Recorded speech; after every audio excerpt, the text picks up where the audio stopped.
Alô, alô, salve, salve, bom dia meu irmão, minha irmã, que a graça e a paz do Senhor Jesus Cristo se faça presente na sua vida nessa manhã, manhã de ensino, manhã de iluminação daquilo que Deus deixou para as nossas vidas, manhã em que nós vamos estar continuando estudando um pouquinho os evangelhos, mais especificamente Mateus, né? E hoje vai ser o capítulo de número 8, onde nós vamos trazer luz, vamos tentar trazer um pouquinho de luz daquilo que realmente Jesus Cristo, a luz do mundo, nos ensinou e nos deixou relatado. Os evangelhos, para mim, eu vou repetir e sempre vou repetir isso, é o centro da Bíblia, é aquilo que nós devemos ter como o clímax de toda a Bíblia, de todo o ensino bíblico. Vamos começar orando, vamos orar a Deus nessa manhã, pedir saúde, né? Paulo, quando falava aos seus destinatários das suas cartas, muitas vezes ele saudava as pessoas dizendo saúde. E hoje nós precisamos e carecemos muito de saúde, o mundo carece e precisa muito de saúde. Vamos estar orando? Paizinho bondoso, Deus de amor e misericórdia, nós queremos te louvar, exaltar o seu nome, ó Pai, agradecer as suas misericórdias, ó Pai, a sua graça, Pai. Enche-nos, ó Pai, com o seu cuidado, ó Pai, que nessa manhã, ó Pai, o Senhor possa estar nos abençoando, ó Pai, que seja não só um domingo, mas que seja uma semana de graça, que seja uma semana de proteção, ó Pai. Esconda-nos atrás da sua cruz, ó Pai. Senhor Jesus Cristo, venha nos guiar, ó Pai. Venha fazer, ó Pai, com que façamos a sua vontade, ó Pai.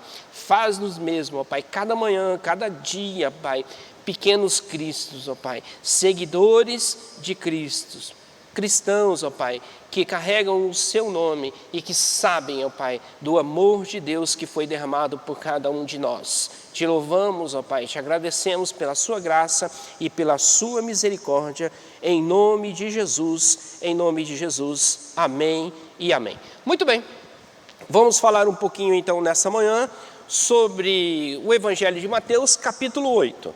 Mas como eu sempre brinco e falo, se você vai ler de um texto, se você vai estudar um texto, dá uma olhadinha antes, num texto anterior, pode olhar o posterior também, mas olha a perícope anterior um pouquinho sobre o que ela fala e o que ela ensina. Então, se eu fosse dar um título, se eu pudesse dar um título para Mateus capítulo 8, eu daria o seguinte título: o poder do reino, o poder do reino. Então, vamos voltar e ver um texto anterior, que está lá em Mateus, capítulo 7, versos 28 e 29. Se você se recordar, você vai ver que o evangelista Mateus vai estar relatando o final do Sermão dos Montes, o final do Sermão da Montanha, o maior sermão que o mundo já ouviu, que o mundo já relatou, que foi guardado e preservado, onde Jesus fala às pessoas no monte, em uma montanha, numa região um pouquinho mais alta, por toda uma questão. Mas nos versos, capítulo 7, versos 28 e 29, vai dizer assim: quando Jesus acabou de proferir estas palavras, estavam as multidões maravilhadas da sua doutrina, porque ele as ensinava como que quem tem autoridade, e não como os escribas. Muito bem. Mateus, ele é o único dos evangelistas que coloca os fatos relatados no capítulo 8, ou seja, a cura do leproso, a cura do criado de centurião, a sogra de Pedro, é o único que coloca imediatamente após o Sermão dos Montes, o Sermão da Montanha. Por que isso? Mateus, ele tem uma definição clara de teoria e prática. O que é teoria? Teoria é o que Jesus falou no Sermão dos Montes. Faça isso, faça aquilo, bem-aventurado, cuidados com os falsos profetas, os questão dos fundamentos, tudo aquilo que ele falou, tudo da fala dele. E a fala dele é uma fala teórica. Só que Jesus sai então do Sermão dos Montes, ele desce a montanha e aí ele é colocado em xeque porque tem todo um aspecto prático. Então talvez Mateus seja o único dos evangelistas, talvez não, com certeza, Mateus é o único dos evangelistas que trabalha essa questão de teoria e de prática imediatamente. Então Mateus parece que ele quer colocar assim: Jesus sai lá do Sermão dos Montes e começa e começa então a praticar tudo aquilo que ele falou teoricamente. E é interessante que muitas vezes a nossa prática, a nossa teoria, as pessoas olham e querem ver uma prática. Coloca-se em dúvida muitas coisas que nós falamos. Então, abre-se um parênteses aí e nós temos que tomar muito cuidado com aquilo que nós falamos, porque se nós falamos, nós então devemos praticar. E Mateus tem essa jogada aí. Mateus faz essa jogada da questão teórica e da prática. Mas vamos lá, antes um pouquinho de nós adentrarmos propriamente dito no capítulo 8, nós vamos ver os objetivos. O que Deus colocou no meu coração nessa manhã para levar para cada um de vocês nessa manhã de ensino? Primeira coisa, então, nós temos os nossos objetivos. Tendo os nossos objetivos, esses objetivos eu posso dividir, eu sempre divido em geral, aquilo que eu quero fazer como um todo, mas também os específicos, algumas coisas que têm um lado prático um pouquinho maior. Primeira coisa, no âmbito geral, eu quero levar vocês, os meus ouvintes, a um entendimento do capítulo e de seu contexto imediato. E aí eu já comecei a fazer um pouquinho desse exercício, eu li um pouquinho antes para ver o que estava acontecendo naquele dado momento, por que o evangelista relata esses fatos. E os específicos, vou trabalhar um pouquinho das possibilidades de interpretações do texto, quero esclarecer algumas minúcias, alguns detalhezinhos das perícopes dos textos e quero também aplicar os fatos ao nosso tempo, ou seja, trazer relevância para o nosso dia de hoje e talvez mais importante do que o nosso dia de hoje, construir um pouquinho do nosso amanhã. Muito bem. O primeiro relato, que está lá no capítulo de número 8, é a cura de um leproso. Eu fiz uma divisão que Jesus, ele demonstra então nessa prática, nessa ação de tudo aquilo que ele disse lá no Sermão do Monte, ele divide em alguns aspectos. E o capítulo 8 fica muito claro esses aspectos. O primeiro aspecto desenvolvido por Jesus Cristo é o plano físico, a questão física. E aí nessa prática nós vamos ver a cura do leproso, nós vamos ver a cura do criado do centurião, nós vamos ver um pouquinho da cura da sogra de Pedro, não é tanta piada com essa sogra aí, nunca vi, mas Jesus cura lá a sogra de Pedro também. Então são milagres no aspecto mais físico, relacionado à questão de curas humanas. Nós vamos ter num segundo relato do capítulo de número 8, a questão da natureza, a questão mais natural, aonde Jesus fala para o vento e fala para o mar assim: aquieta-te, acalma-te. E aí todo mundo fica maravilhado. Quem que é esse que até o vento e o mar lhe obedecem?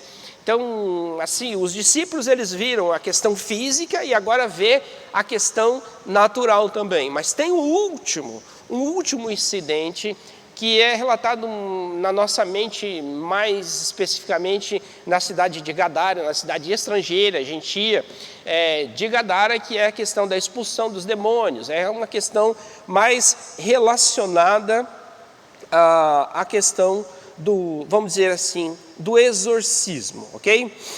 E no meio desses âmbitos, seja físico, natural ou espiritual, aparece também um relato que Mateus traz das pessoas que queriam seguir a Jesus Cristo. Eu vou falar rapidamente, se a gente conseguir um tempinho, lá no final da aula eu volto um pouquinho para falar sobre esses que queriam seguir a Jesus. E a gente vai ver lá um escriba, e o escriba estava preocupado porque ele precisava traçar uma morada, ele precisava ter um lugar seguro. Jesus falou que não tinha um lugar seguro. A raposa tem covis, as aves do céu têm ninho, eu não tenho nada, meu filho.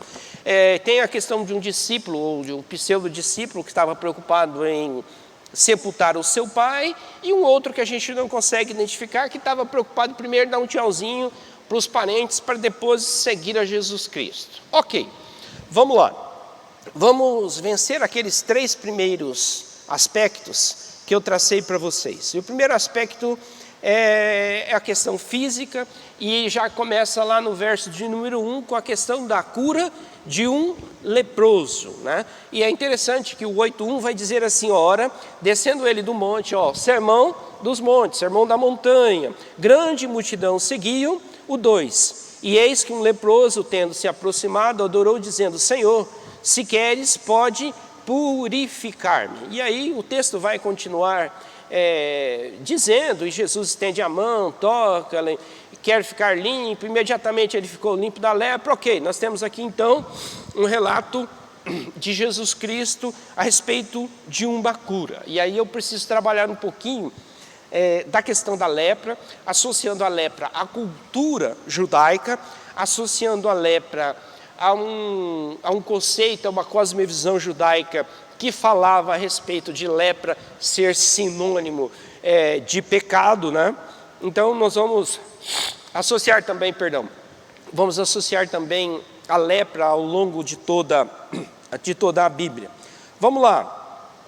A lepra que nós conhecemos, ela é causada por um bacilo de Hansen, por isso que às vezes é chamada de hanseníase. Apesar de culturalmente, apesar de estar traduzido por lepra aqui, nós temos uma certa dificuldade de entender que essa lepra lá do Novo Testamento é a lepra causada pelo bacilo de Hansen, é uma hanseníase. Nós temos dificuldades um pouquinho de associar ela com uma enfermidade que nós conhecemos, moderna do jeito. Por quê? Por que nós temos isso? Porque quando nós fazemos o exercício da exegese, ou seja, pegar uma palavra, entender o que ela realmente significa, para depois traduzir, nós vamos ver que a palavra hebraica, traduzida na nossa Bíblia como lepra, é karat. Mais ou menos essa a expressão hebraica. Karat significa uma desordem genérica na pele. E aí? É realmente lepra ou pode ser uma outra enfermidade? Nós temos muita dificuldade em afirmar categoricamente isso. Por exemplo, nós vamos ver que a lepra, ela acontece ao longo da Bíblia com alguns personagens. E pelo menos 2 personagens, a gente tem um pouquinho mais de segurança de dizer assim, ele ou ela ficou leproso. Mas nós temos um outro personagem que nós temos dificuldades. Se nós lermos, por exemplo, o livro de 2 Crônicas, nós temos dificuldades de saber se o rei Asa, eu estou falando de um rei do antigo Israel, se o rei Asa ele tinha realmente lepra. Porque fala que ele teve um problema, uma doença genérica de pele, e aí a gente não sabe se realmente é lepra. Quando a gente trata com Miriam e Geazi, Miriam, irmã de Moisés, Geazi, o moço de Eliseu, que, com o perdão da palavra, fez uma caquinha quando esteve com Naamã. Esses talvez a gente tenha uma segurança maior em dizer que realmente ficaram leprosos. Então nós temos uma dificuldade de saber se essa doença é uma doença hoje, o bacilo de Hansen, ou se é uma variação de uma enfermidade que nós não conseguimos realmente enquadrar como lepra. Mas seja como for, vamos lembrar desses 2 leprosos. Miriam, por que ela fica leprosa? Ela fica leprosa porque ela fala contra seu irmão. Quem que é seu irmão? Moisés. E o que ela fala contra seu irmão? Moisés, durante a peregrinação do Êxodo, ele fica viúvo. Ele perde a sua esposa. E aí, ele casa, se você pode ler isso em Números, no livro de Números, ele casa com uma mulher cuxita. Eita pipoco, o que é uma mulher cuxita? É uma descendente de Cuques. Uma descendente de Cuques é uma pessoa de cor, é uma pessoa negra, é uma pessoa que tem a sua, descendente de africanos, que tem a sua pele escura. Então, vamos dizer assim, o que Miriam fala, ou o que Miriam faz, é racismo. Racismo é condenado na Bíblia do começo ao fim. Deus não faz acepção de pessoas. E hoje o racismo está aflorando aí, tá? A questão racial está sendo discutida e nós temos que ter a visão de Jesus Cristo. Não existe ideologia, não existe achismo, não existe filosofia, não existe nada. Existe o que a palavra de Deus nos diz e nos ensina.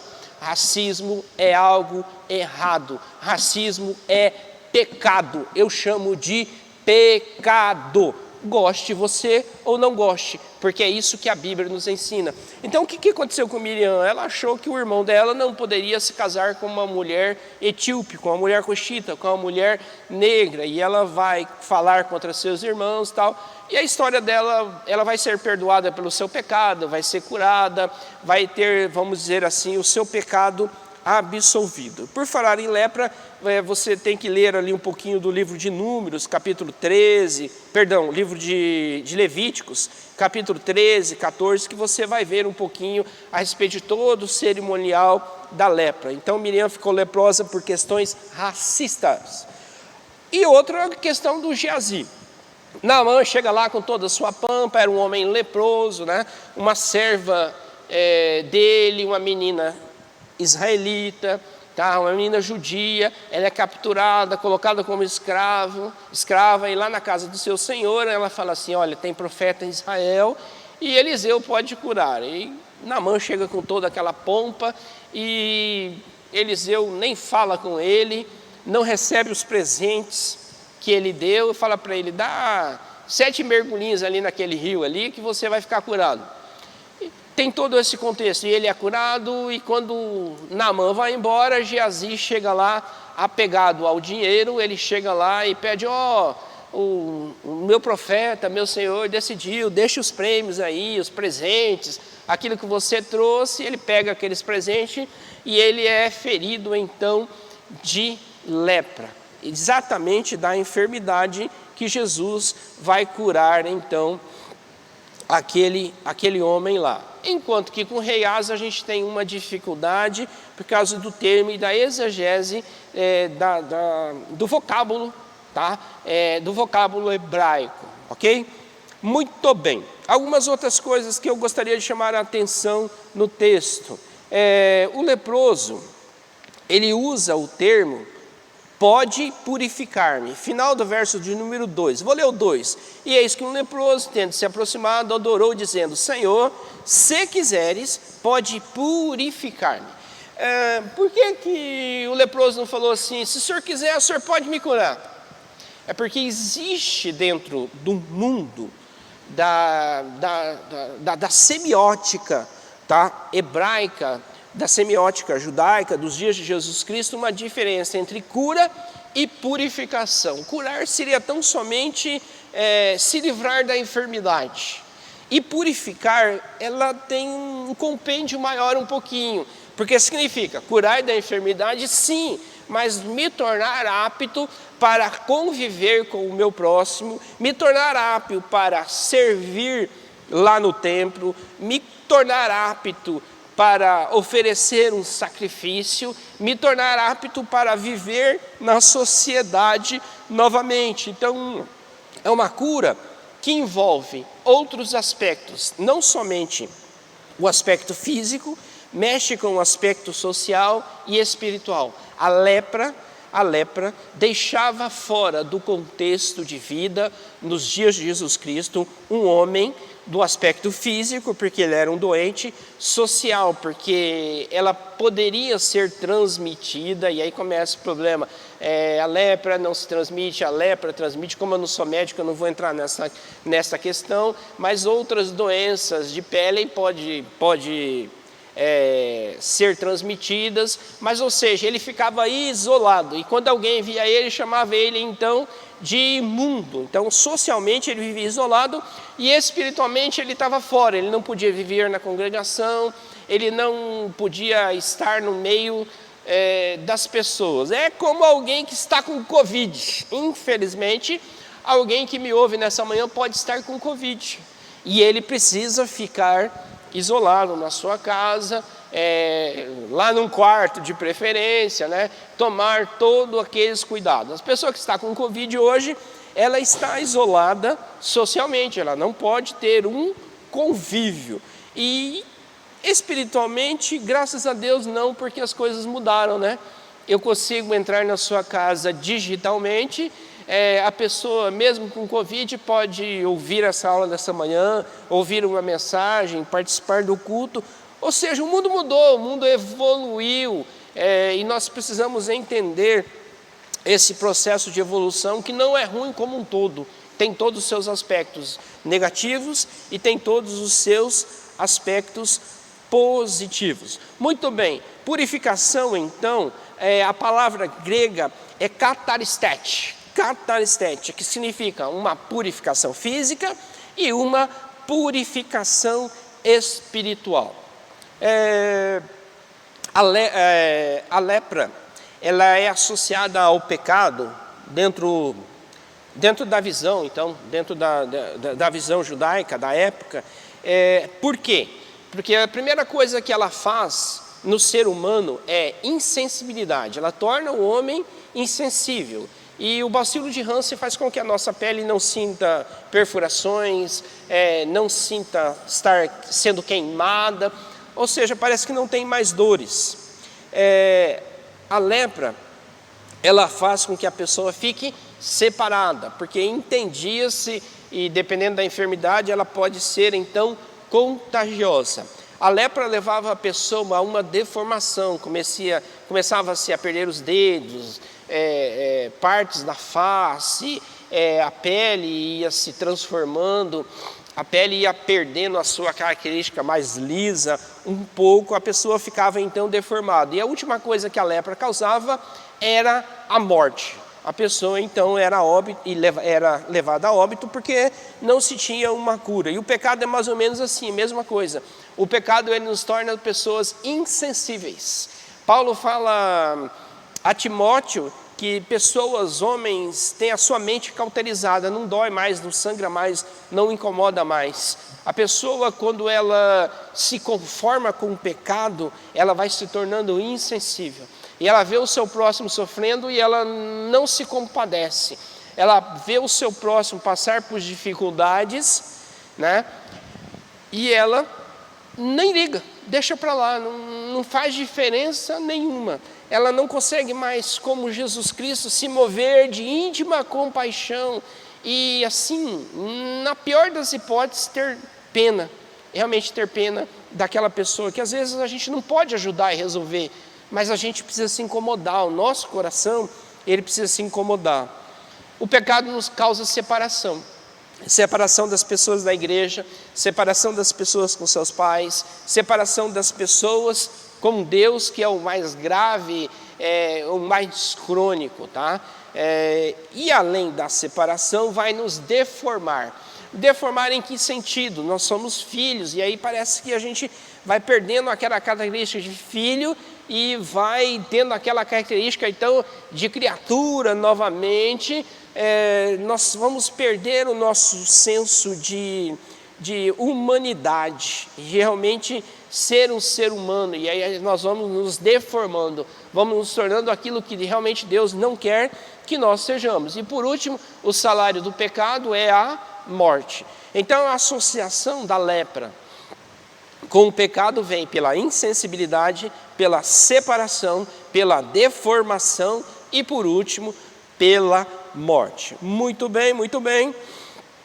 Jesus, ele deixa para esse leproso duas ordens. Essa ordem, ela é uma positiva e a outra negativa. Assim como os mandamentos são positivos e negativos. Ou seja, faça ou não faça. A primeira ordem que ele diz Jesus diz não conte nada para ninguém. Não. Depois ele diz assim, apresenta-te ao sacerdote e cumpre o voto de Moisés, cumpre aquilo que está lá no Código Levítico. A primeira ordem, às vezes, de não falar, muitas pessoas têm muita dificuldade em entender isso. E existe uma série de explicações possíveis, onde Jesus diz, não diz isso ainda. aonde que Jesus estava? Jesus estava em Cafarnaum. Estando em Cafarnaum, ele estava no centro do norte, no centro da Galileia a gente ia. Ele estava muito próximo de outras nações, mas alguns dizem assim, Jesus na realidade ele fez um milagre, ele não queria se aparecer, mas piamente eu acredito que não era o momento e não era o local aonde Jesus deveria ser apresentado como Cristo, como o Messias ainda. Não era o momento e não era o lugar. O momento e o lugar seria em Jerusalém, para cumprir a questão das profecias, para ter todo um entorno daquilo que o Velho Testamento já preconizava a respeito da pessoa de Jesus Cristo. Então, se Jesus se mantém, vamos dizer assim, um pouquinho no anonimato naquele dado momento. E a segunda ordem, para que ele se apresentasse ao sacerdote, primeiro porque matou o aspecto da cura física, mas tinha o aspecto daquele homem ser aceito em meio à sociedade e o aspecto dele ser aceito em meio ao contexto religioso. E aí ele vai se apresentar ao sacerdote, o sacerdote vai examinar ele, vai ver que ele foi curado, vai o tornar apto para estar no meio da congregação e no meio da sociedade. Aí você volta lá, entende por que o relato bíblico é purificação e não apenas cura como um todo. E aí o leproso vai ter que oferecer um sacrifício, um animal de um porte maior. Se ele tiver meio quebrado, a tendência é que ele tenha meio quebrado, mesmo meio duro, sem dinheiro de maneira nenhuma, ele vai oferecer um pássaro, uma pombinha, para o sacrifício da purificação como um todo, aonde o sacerdote vai colocá-lo no meio da sociedade, no meio do culto, no meio do ensino, no meio do seu povo. Ok, o tempo não ajuda para que a gente trabalhe muitos detalhes, mas em vias gerais, em regras gerais, eram esses detalhes que eu queria salientar para você a respeito da questão da cura da lepra. Imediatamente após a cura da lepra, tem um centurião que roga por um criado, roga por um escravo. Tinha um escravo de um certo centurião que estava enfermo, e o centurião tem fé a respeito da pessoa de Jesus Cristo. Vamos lá, eu sei que está lotado de militar aqui na igreja, militares tem bastante aqui na igreja. Dá até vontade de perguntar assim, qual que é o posto, a graduação de um centurião hoje nas Forças Armadas Brasileiras? Maldade, pura maldade. Mas na realidade é o seguinte, talvez ele seja um capitão. O centurião, ele é um chefe de uma centúria, chefe de 100, mas hoje talvez ele seja um capitão. A Bíblia fala de muitos centuriões, relata muito desses cargos. Lá em Mateus 27:54, um centurião vai falar, verdadeiramente esse homem inocente, quando Jesus está sendo crucificado. Vai ter um centurião que é dado até o nome, porque ele tem uma força muito grande na igreja primitiva. E vai ter um centurião que vai livrar Paulo de ser morto. Você vai ver isso em Atos 23:17, 24:23, a presença desse cidadão. Mas você já pensou? O centurião é um romano. O centurião não é um judeu. O centurião é alguém que oprime o povo de Israel. E esse camarada chega então para Jesus Cristo, não rogando por ele, mas rogando por um criado, rogando por um servo. Esses dias nós tivemos um incidente num grande supermercado estrangeiro, num supermercado multinacional no Brasil. E eu comecei a parar um pouquinho e pensar em tudo aquilo que aconteceu.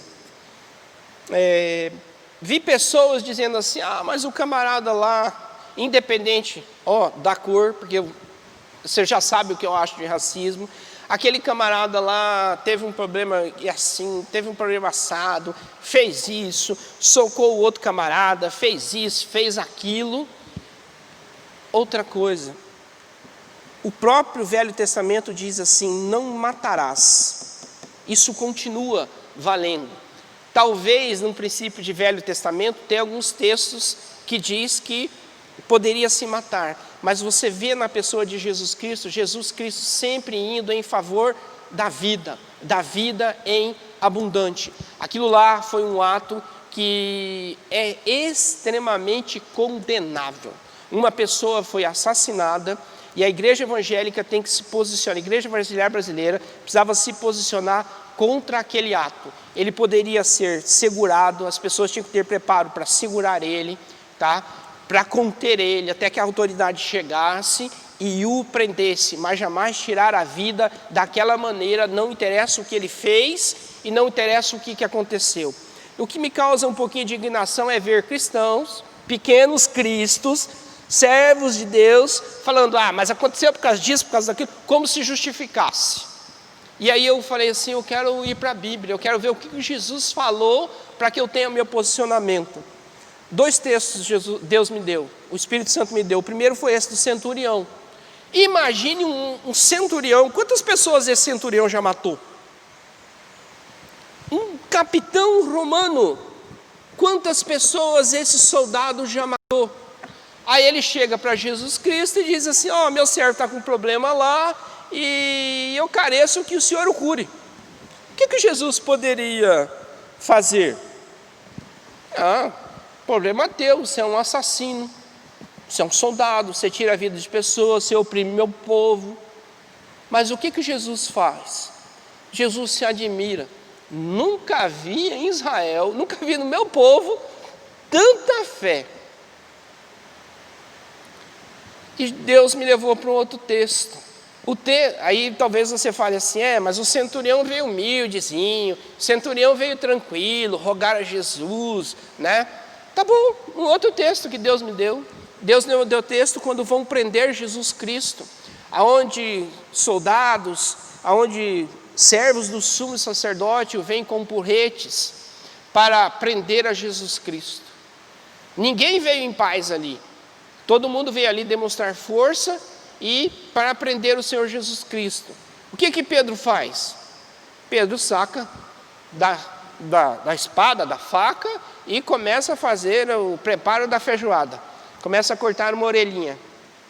Jesus vai lá e fala, tudo errado, meu filho, para com isso. Vai lá e faz a primeira cirurgia plástica que eu já vi na minha vida, que eu já vi falar na minha vida. Recoloca, e Lucas trabalha isso, a orelha de Malco, servo do sumo sacerdote, e ele vai. Jesus jamais agiu com violência. Existem pessoas no nosso dia que estão querendo islamizar a igreja cristã brasileira. Cristianismo não é violência, cristianismo é aprender a dar a outra face.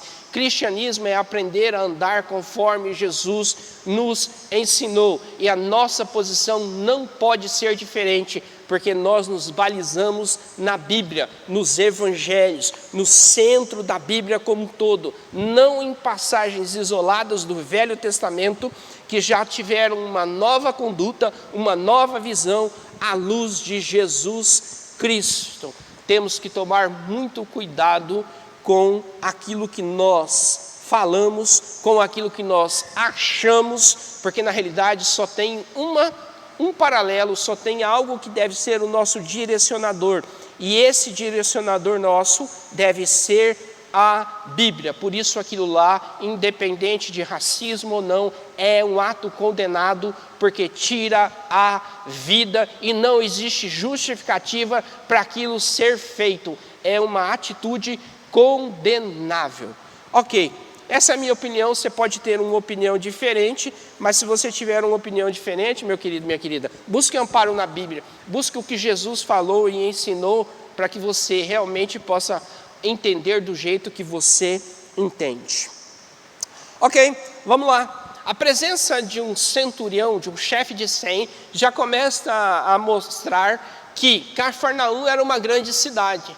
Lá se tinha-se 100 soldados. Se tinha-se 100 soldados romanos, pelo menos, imagine a população daquela cidade, daquela pequena cidade, não em termos atuais, mas em termos daqueles dias, daqueles tempos, né? Então era uma cidade grande, era uma cidade que, além de ter ali a presença de um centurião relatada, vai ter também uma sinagoga, então tinha um certo número de judeus.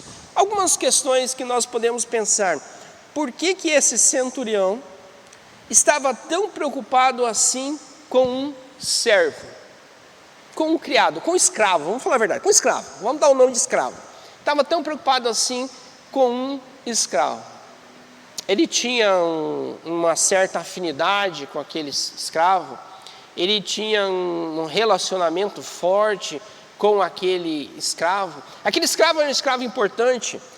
Aí você fala assim, escravo importante é contraditório, pastor. Não. Vamos lembrar, Paulo fala lá em Gálatas que a lei é um aio que leva a Cristo. Ou seja, a lei era um escravo que vai para a sala de aula e aprende com o filho do Senhor. Essa é a expressão aio. Aio era um escravo que sabia ler, sabia escrever, que acompanhava o filho dos seus senhores nas aulas e ensinava depois, fazia um reforço escolar. Olha, rapaz, estou precisando de um aio lá em casa para me ajudar com um certo cidadão lá, viu?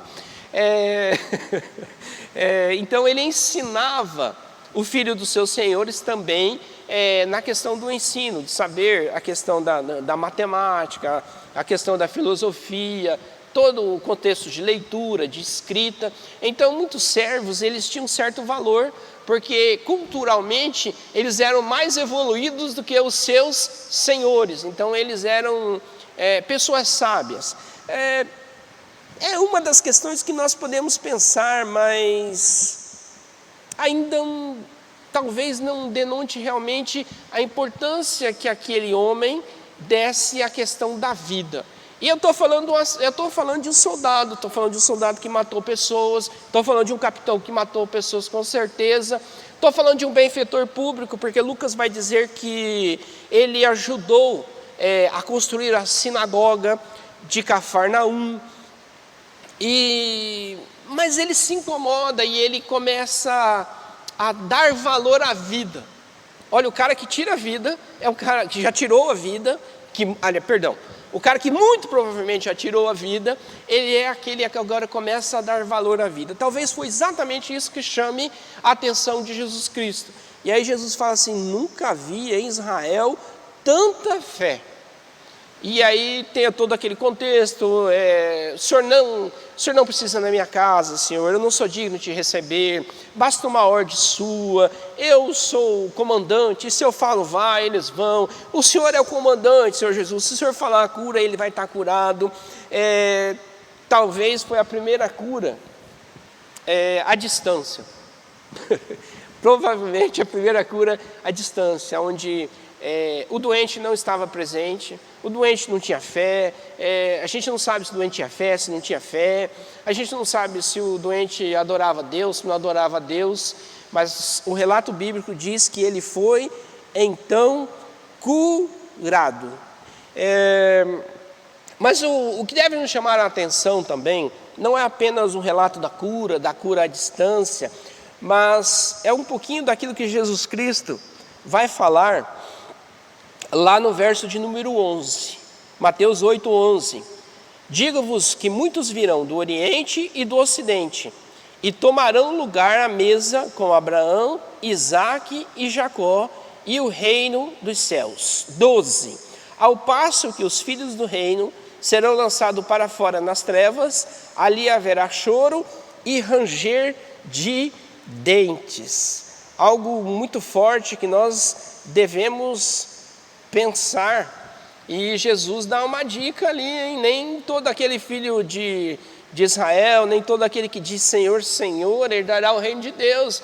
Vai vir os improváveis aí, e os improváveis vão acabar herdando o reino de Deus, e nós temos que tomar muito cuidado para que a gente não fique de fora desse contexto como um todo, tá?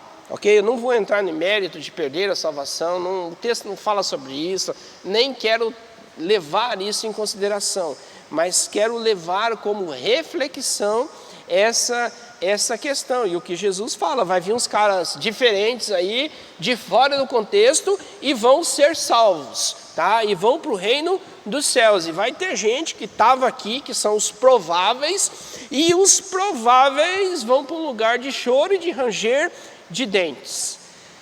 Quero traçar um pouquinho das barreiras.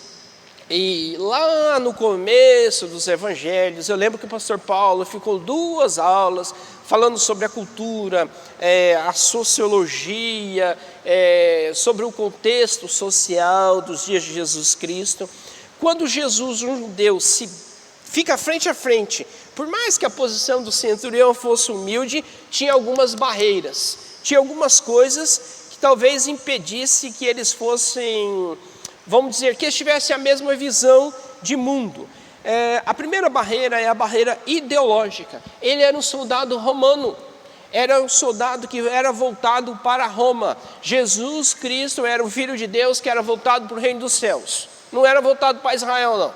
De vez em quando tem gente querendo achar que Israel é melhor do que tudo, que Israel é melhor do que todos. Presta atenção na Bíblia como um todo, tá? O que a Bíblia diz como um todo. E a Bíblia não diz tudo isso que as pessoas às vezes falam de Israel. Então temos que tomar muito cuidado, tá? O reino de Deus não é neste mundo, tá? Então tem uma barreira ideológica. Cada um pensava de um jeito, cada um vivia de um jeito, cada um tinha uma cultura. Isso no mundo moderno hoje, aliás, no mundo da geração líquida, né? Ele é chamado de xenofobia. Eu oro a Deus mesmo. Eu quero, e de vez em quando eu peço para Deus para levar algumas pessoas aos céus de algumas nações improváveis. De vez em quando eu peço a Deus para levar venezuelanos para o céu, levar coreanos do norte para o céu, levar russos para o céu, tá? Levar chineses para o céu mesmo, para que o reino de Deus seja habitado. Porque de vez em quando os prováveis relaxam, aí os improváveis vão acabar entrando no reino dos céus. Nós temos que tomar muito cuidado com xenofobia hoje, tá? Racismo, xenofobia, não são necessariamente sinônimos, tá? Mas a ação como um todo, se você for estudar a Bíblia como um todo, é condenável pelaquilo que Jesus Cristo nos ensinou. Então tinha uma barreira ideológica, mas a questão da fé, a questão da submissão do capitão ao Senhor Jesus Cristo, tá? Capitão porque eu estou associando o centurião ao capitão, tá? Não é mais nenhuma outra coisa diferente do que isso. A questão dele se prostrar perante o Senhor, reconhecer o Senhor Jesus Cristo como a autoridade, vence então essa barreira da xenofobia, da questão da ideologia, porque maior estava aqui o senhorio do Senhor Jesus Cristo do que qualquer outra coisa. Tinha um aspecto da questão física, né?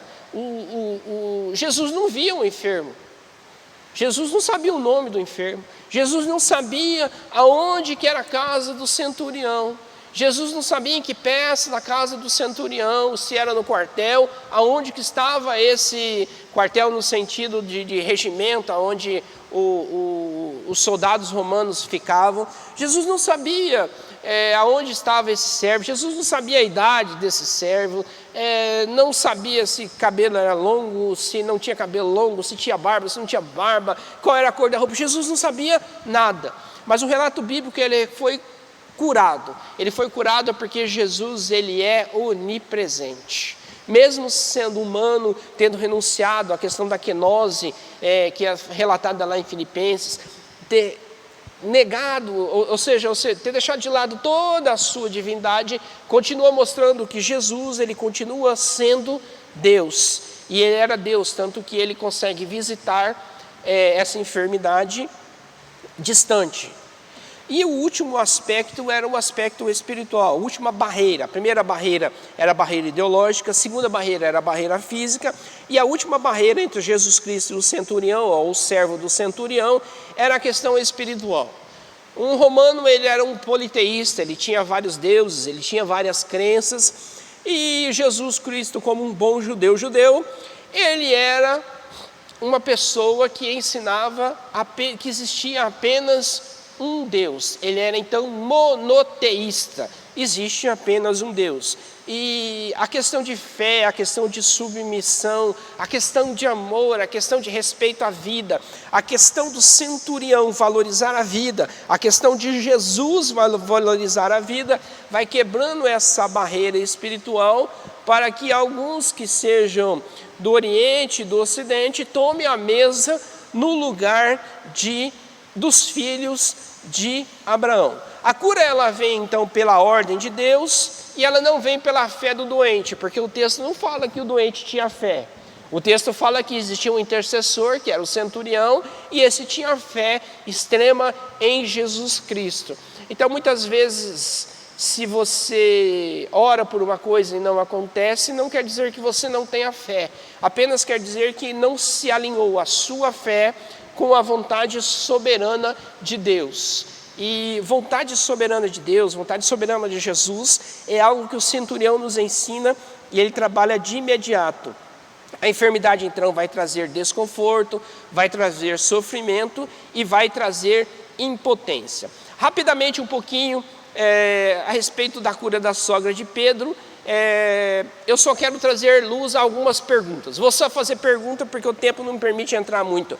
Se Pedro, na teologia romana, é o primeiro papa, Pedro era casado porque ele tinha sogra, então ele não era um celibatário, tá? Alguns dizem assim, não, mas o celibato romano ele vem pela postura do apóstolo Paulo. O apóstolo Paulo andou pelo Sinédrio, muitos dizem que ele fez parte do Sinédrio, e aí estuda um pouquinho sobre o Sinédrio. Uma pessoa para fazer parte do Sinédrio, ele tinha que ser casado. Então Paulo muito provavelmente foi uma pessoa casada. Se você ler Atos 26:10, você vai ver que Paulo fala que ele votou pela perseguição dos cristãos. Quem vota era alguém que fazia parte do Sinédrio. Interrogação aí, o celibato à luz dos evangelhos, ele começa a ser questionado. Rapidamente, sessão Spurgeon. Quem foi Spurgeon? O príncipe dos pregadores, um pregador inglês, batista, tá? Que foi muito famoso pelos seus sermões. E ele deixa então algumas dicas valorosas para que nós pudéssemos pensar. Primeira dica da sessão Spurgeon não é o mérito, mas a nossa miséria que deve ser a nossa alegação para com o Salvador. Ou seja, no dia que eu e você nos apresentar perante Jesus Cristo, vou falar por mim, no dia que eu me apresentar perante Jesus Cristo falar assim, vou descer, o que você fez por mim? Eu não fiz nada, eu sou um miserável pecador, Senhor. Eu não sou nem digno de entrar no reino dos céus, Senhor. Eu não sou digno disso, mas eu careço da sua graça. Lembra daquele texto que as pessoas chegam a Jesus e dizem assim para Jesus, em teu nome expulsamos demônios, falamos línguas, curamos enfermos. Jesus fala para eles assim, apartai-vos de mim, não vos conheço.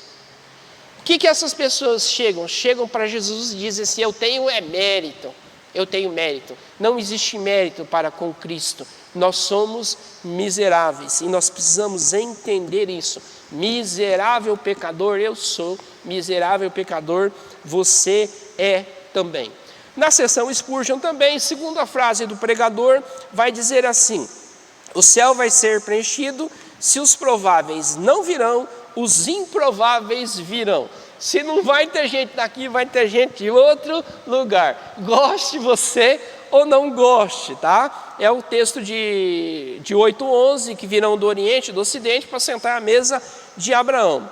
E por último, Jesus, lá no episódio da tempestade, Jesus primeiro ele falou com os discípulos, os mais difíceis. A tempestade era mais fácil. Jesus falou primeiro com os discípulos, os mais difíceis. Depois ele falou com a tempestade, que era a mais fácil. Primeiro ele fala com os discípulos, acalme, homens de pequena fé, isso aqui. Primeiro ele acalma os discípulos, esses eram os complicados.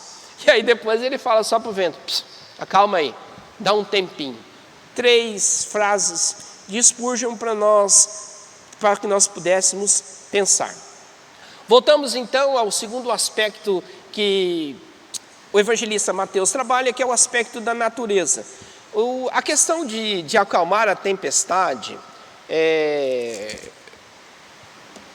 lá a partir do verso de número 23, do capítulo 8, foi um evento para os discípulos, não foi um evento para a comunidade como um todo. Desce do Sermão dos Montes, cura um leproso, cura um criado à distância, agora tem um evento para os discípulos. O evento natural, ele é tão somente para os discípulos. No mar que parece calmo, mas como no mar que não é mar, que é um lago, que parece calmo, mas é cercado por montanhas, e aí às vezes o vento chega de uma hora para outra e causa uma tempestade muito forte.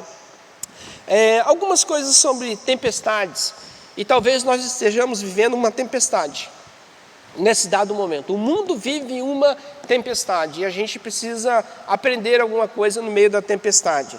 As tempestades, elas são repentinas, acontecem de uma hora para outra. O Covid apareceu de uma hora para outra. As tempestades, elas são pedagógicas, ela nos ensina algumas coisas, tá? E elas acontecem mesmo quando estamos com Jesus Cristo. Então guarde essas três coisas, guarde esses três fatos, tá? O Covid aconteceu de maneira repentina, o Covid precisa nos ensinar algumas coisas, mesmo quando nós estamos com Jesus Cristo, vai acontecer as aflições. O grande diferencial é que quando nós estivermos alinhados à visão de Jesus Cristo, nós vamos passar por essa tempestade, por essa dificuldade, de modo mais tranquilo, de modo mais abundante, ok?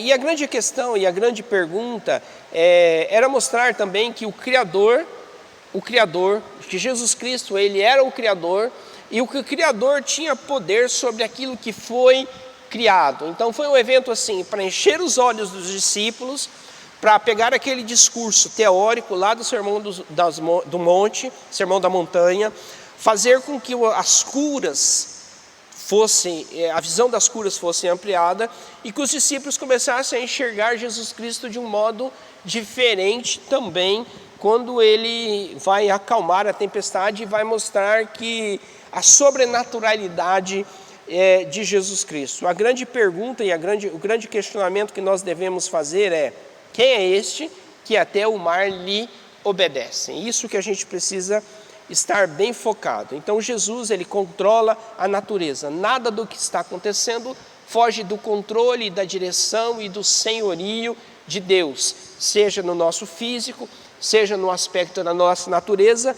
Mas tem uma última coisa um aspecto, é a questão espiritual. A questão espiritual. Isso é revelado no incidente com a cura dos 2 endemoniados gadarenos, a partir do verso de número 28. E é interessante que o verso 28, eu vou ler o verso 28 do capítulo 8 com vocês. Tendo ele chegado à outra margem, a terra dos gadarenos, vieram ao encontro 2 endemoniados, saindo dentro dos sepulcros, a tal ponto furiosos, que ninguém poderia passar por aquele lugar. Ou seja, eles dominavam lá um cemitério, e Jesus, ele passa a margem da Galileia, do mar da Galileia, e ele chega a Gadara. Gadara é uma cidade dos gentios, por isso que eles criavam porcos lá, o judeu não criava os porcos, tá? Questões da lei, do Velho Testamento, não tem nada a ver com a nossa cultura hoje. Onde que fica Gadara hoje? Gadara hoje é a Jordânia, tá? É um país hoje chamado Jordânia. Então passa-se o Mar da Galileia separa Israel da Jordânia hoje, e a Jordânia naquele momento era uma cidade, aliás, é a região que a Jordânia ocupa hoje, era uma das cidades chamada então de Gadara. Primeira coisa que a gente precisa entender que infelizmente o endemoniado existe, tá? Continua existindo, tá? E até que se manifeste o Senhor da Glória, tá? Vai continuar existindo. Muito mais do que ficar discutindo se existe ou não existe, nós precisamos trabalhar um pouquinho daquilo que os demônios tentam causar ou fazer na vida do ser humano. Primeira coisa algumas coisas eu quero destacar. As pessoas são desumanizadas. Os gadarenos, eles viviam num cemitério, num lugar desumano, num lugar onde não era necessariamente agradável de se viver. Então, o demônio, seja através do pecado, seja através da possessão demoníaca, ele tenta desumanizar, tá, o ser humano, enquanto que Jesus é o contrário. Ele se torna tão humano, tão humano, tão humano, que cada vez a gente consegue visualizar que Ele é Deus, Ele é Deus, Ele é Deus, porque Ele é humano, Ele se move de compaixão, Ele tem amor, Ele trabalha pela preservação da vida, Ele trabalha a questão das curas, da restauração do ser humano, tá? Outra coisa, a possessão demoníaca brutaliza o ser humano, faz com que o homem seja brutalizado na sua força física, comece a perseguir as pessoas, faz com que as pessoas não passem em determinados lugares, ataquem o seu próximo, tá? Vão contra os seus próximos. Então a gente tem que tomar muito cuidado a respeito dessa questão. O relato então vai dizer que Jesus ele encontra esses dois endemoniados, outro texto vai falar que é um endemoniado apenas, o outro evangelho, nós não vamos entrar nessa seara aí não, é só a questão de quem esteve presente e conseguiu, e como relatou, e como teve as fontes para relatar essa questão aí. Mas Jesus, ele vai então, ele expulsa os demônios, e é interessante que os demônios, eles sabiam quem é Jesus Cristo, eles vão chamar de Jesus Cristo, Filho de Deus. Olha o verso 29, e eis que gritaram, que temos nós contigo, ó Filho de Deus, viestes aqui atormentar-nos antes do tempo? Olha que demôniozinho esperto, hein? Sabia que Jesus Cristo era o Filho de Deus. Olha como que Satanás é. No capítulo 4 de Mateus, na tentação, Satanás ficou assim: se tu és filho de Deus, se tu és filho de Deus, faz isso, faz aquilo, faz aquilo, faz aquilo outro. Se tu és, tenta colocar dúvida. Agora existe uma própria afirmação do demônio, né? Dizendo que Jesus era filho de Deus e que Jesus estava sem relógio, estava vindo antes do tempo. Jesus expulsa aqueles demônios, eles vão para os porcos se precipitam, os jogam num abismo, morrem, e os gadarenos se enfurecem, porque matou aquilo que eles criavam, a sua forma de trabalho, e acabam expulsando Jesus Cristo. Vai embora daqui, porque você acabou com o nosso trabalho, com o nosso sustento. Os gadarenos são aqueles que valorizam mais a propriedade do que o ser humano que foi liberto. Preste atenção, eles não ficaram preocupados, tá? Aliás, eles não ficaram alegres, porque aqueles endemoniados que brutalizavam, que eram desumanos, que viviam nos cemitérios, que talvez perseguissem eles naquele lugar, eles não ficaram alegres porque eles foram curados. Eles ficaram tristes porque eles perderam o seu meio de subsistência. Valorizavam muito mais as coisas do que o ser humano. Jesus Cristo, ele é o contrário. Ele valoriza muito mais o ser humano do que as coisas. Como reflexão, o que você tem valorizado nesses dias? A vida, a pessoa ou as coisas que nós temos? Aquilo que nós temos como propriedade, aquilo que nós temos como valor. Como tem sido a sua postura nesses dias? E eu quero te dizer uma coisa, toma muito cuidado, viu? Senão você vai ser igualzinho aos gadarenos, tá? Você não vai conseguir ter uma visão efetiva realmente da vontade, daquilo que Jesus nos ensinou, daquilo que Deus nos ensinou. Uma questão mais crônica, mais difícil, é que os gadarenos, eles rejeitaram a esperança. Jesus era a esperança naquele dado momento, e eles rejeitaram então a Jesus Cristo. Nós estamos chegando no final da nossa aula. Eu quero deixar uma frase para vocês aí. Eu quero deixar uma última frase e fazer algumas últimas considerações. Eu coloquei no slide aí, vou pedir para o pessoal da mídia que nos ajuda bastante nessas aulas, projetar para mim, para que você consiga na sua casa também ler aquilo que eu deixo como conclusão sobre a nossa aula nessa manhã. Verdadeiros discípulos seguem o Mestre, independente de tudo, de milagres, de exorcismo, de carências materiais, de ideologias, ouvem e executam somente aquilo que foi ordenado por aquele que até o vento e o mar lhe obedecem. Vou repetir para você: verdadeiros discípulos seguem o Mestre, independente de tudo, de milagres, de exorcismos, de carências materiais, de ideologias, ouvem e executam somente aquilo que foi ordenado por aquele que até o vento e o mar lhe obedecem. Pense um pouquinho sobre ser um pequeno Cristo, sobre ser um discípulo de Jesus Cristo nesse mundo em que nós vivemos. E aí, eu quero pincelar rapidamente aquele texto que está envolto em Mateus 8, que não fala de um milagre, que não fala de uma cura, o texto que fala sobre os discípulos, os pequenos cristãos, o pequeno Cristo, são aqueles que colocaram empecilhos para seguir a Jesus Cristo, ou se desanimaram na primeira dificuldade, tá? O primeiro, ele é o escriba, está lá a partir do verso 18, Mateus 8, 18, o primeiro é o escriba, por faltar algo material, que é a questão da morada, a questão de uma casa, ele deixa de seguir a Jesus Cristo, ele deixa de caminhar com o Senhor.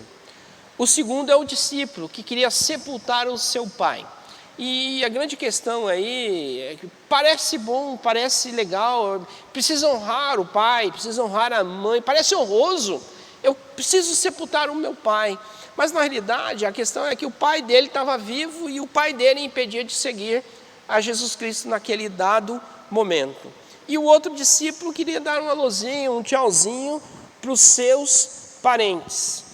E talvez muito mais forte, muito maior do que os milagres, as curas de Mateus capítulo 8, muito maior do que a questão de ideologias, muito maior a questão de barreiras físicas, muito maior do que qualquer coisa que nós podemos ler e entender no capítulo 8, o que nos precisa chamar a atenção é: não interessa a carência que nós temos, aquilo que nos falta, aquilo que nós queríamos ter, nós precisamos aprender a seguir Jesus Cristo, mesmo quando nós deixamos de ter alguma coisa.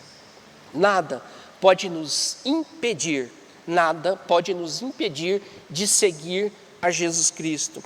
Esse escriba, ele é chamado de somente escriba. Talvez se ele seguisse a Jesus Cristo, ele pudesse ter o seu nome relatado nos evangelhos. Esse discípulo é tão chamado de um discípulo, mas ele deixa de seguir a Jesus porque ele queria sepultar o seu pai. Talvez não seriam 12, talvez seriam 13 se ele seguisse. E o outro está querendo ir preso com as questões dos parentes. Questão que eu quero te perguntar para encerrar nessa manhã é: o que tem te impedido de ser verdadeiramente um discípulo de Jesus Cristo nesses dias? Deus abençoe a sua vida, foi um prazer e um privilégio estar com você nessa manhã. Que a graça e o amor de Deus esteja sobre a sua vida, hoje e sempre, em nome de Jesus. Amém e amém. Deus abençoe a cada um de vocês.